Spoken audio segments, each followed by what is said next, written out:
আপোনাৰ ওপৰত এজন অভিনেতাই এফআইআৰ দিছিলে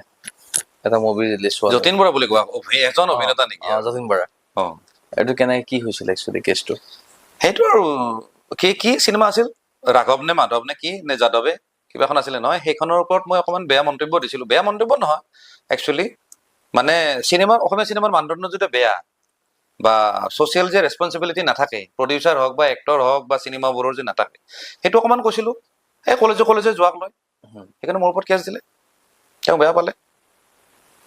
কলেজত যোৱাটো আপুনি ছাপোৰ্ট কৰে নে কোনে চাপৰ্ট তুমি ছাপৰ্ট কৰিবা নেকি কোনো ছাপৰ্ট নকৰে নিশ্চয় কিন্তু বহুত কম এনেকুৱা আছে মুভি আছে য'ত নেকি কলেজত যায় কিছুমান পাৰ্টিকুলাৰ মানুহে কলেজত যায় এতিয়া ৰবি শৰ্মাৰ মুভি ভালখিনিয়ে নাযায় কেতিয়াও যেনেকে ভিলেজ ৰকষ্টাৰ যে বনাইছে যে ৰিমাত আছে তেওঁ কেতিয়াও যোৱা নাই নহয় ভিলেজ ৰকষ্টাৰ কি কলেজ স্কুল বিলাকত প্ৰমোট কৰিলে ষ্টাডি ক্ষেত্ৰত প্ৰব্লেম হয় চাগে